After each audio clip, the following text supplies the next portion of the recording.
Disinilah tragedi berpadu dengan panasnya kisah yang membakar emosi. Setiap detiknya penuh luka, penuh gairah, dan tak pernah bisa kau lupakan dan yang terpenting membuat kamu tegang bagian tertentu. Tapi tetap aman dalam semua umur. Subscribe, like dan komen sekarang karena akan membuat semangat kami. Semoga yang subscribe kita doakan akan diberi kelancaran dalam hal apapun. Sebelum cerita ini menelan hatimu.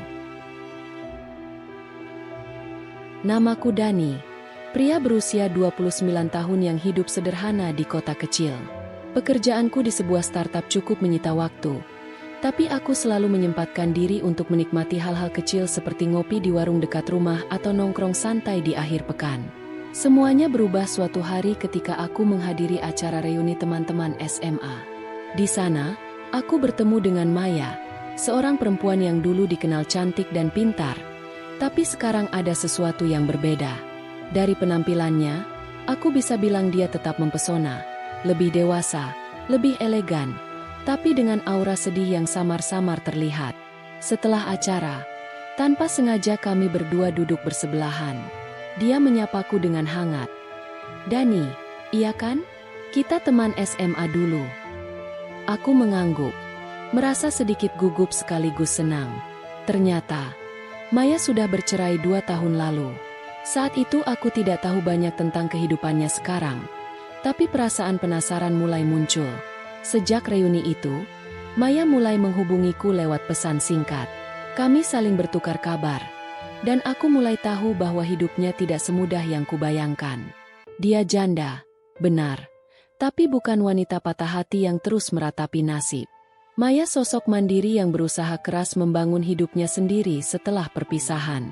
Setiap kali ngobrol, dia selalu terbuka soal perjuangannya, tanpa menyembunyikan luka di balik senyum manisnya.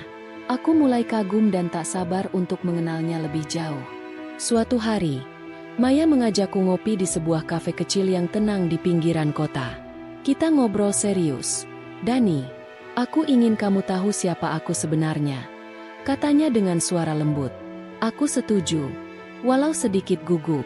Saat duduk berhadapan, dengan secangkir kopi di tangan, Maya mulai membuka cerita tentang masa lalu dan perjuangannya. Maya bercerita tentang masa-masa sulitnya pasca perceraian. Dia harus belajar mandiri, bekerja keras mencari penghasilan, mengurus rumah sendirian, dan yang paling berat adalah menghadapi tatapan dan bisik-bisik tetangga yang seringkali menyakitkan.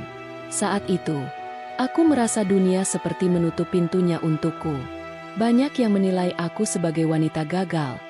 Bahkan ada yang menyebut aku beban, katanya lirih. Aku terdiam, menatap mata Maya yang berkilat, menunjukkan ketegaran yang luar biasa. Namun, Maya tak ingin larut dalam kesedihan. Dia memilih bangkit, berjuang, dan menjadi versi terbaik dari dirinya sendiri. Sejak perceraian, Maya mulai belajar memasak, membuka usaha kecil-kecilan dari rumah, dan kembali kuliah malam demi mengejar cita-cita yang dulu tertunda. Dia juga aktif mengikuti berbagai komunitas perempuan, belajar dari pengalaman orang lain, dan semakin memperkuat dirinya secara mental dan emosional. Aku makin terpukau dengan sosoknya. Tidak semua orang mampu bangkit seperti Maya, pikirku. Tentu saja, jalan Maya tidak selalu mulus. Ada tetangga yang menggosip, ada teman yang menjauh, dan terkadang, ia merasa sendiri di tengah perjuangannya. Maya bercerita, "Aku pernah merasa ingin menyerah, tapi aku ingat kata ibuku, hidup itu seperti kopi, kadang pahit tapi penuh rasa." Aku berusaha menjadi pendengar setia dan sumber semangat untuknya. Semakin sering kami bertemu, semakin aku merasa nyaman bersamanya. Kami berbagi cerita, tawa, bahkan sesekali air mata. Aku tidak melihat Maya hanya sebagai janda, tapi sebagai perempuan kuat yang pantas mendapatkan kebahagiaan. Dia pun mulai membuka hatinya sedikit demi sedikit. Suatu hari, Maya mengajakku ke rumahnya. Di sana, aku melihat sisi lain yang jarang dia tunjukkan. Sebuah rumah sederhana dengan beberapa tanaman dan seekor anak kucing yang menggemaskan. "Ini teman kecilku," katanya sambil tersenyum. Momen itu membuatku jatuh hati bukan hanya pada kecantikan fisiknya, tapi juga kelembutan hatinya. Maya pernah takut membuka hati karena pengalaman pahit di masa lalu. Namun, dengan dukunganku, ia mulai percaya bahwa cinta yang baru bisa memberikan kebahagiaan. Kami memutuskan untuk tidak terburu-buru, menikmati proses dan saling belajar memahami. Kenalan dengan Maya mengajarkanku banyak hal, bahwa menjadi janda bukan akhir dari segalanya, tapi awal baru yang penuh peluang. Bahwa di balik senyum seseorang, bisa jadi ada perjuangan yang luar biasa. Bahwa cinta yang sejati adalah menerima seseorang apa adanya, termasuk masa lalunya. Aku bersyukur mengenalnya dan siap mendukung perjalanan hidupnya. Kenalan sama janda idaman memang awalnya bikin penasaran.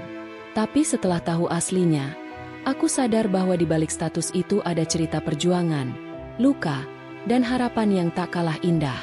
Maya bukan hanya janda, tapi perempuan kuat yang pantas mendapatkan cinta dan kebahagiaan. Dan aku berjanji untuk selalu ada di sampingnya.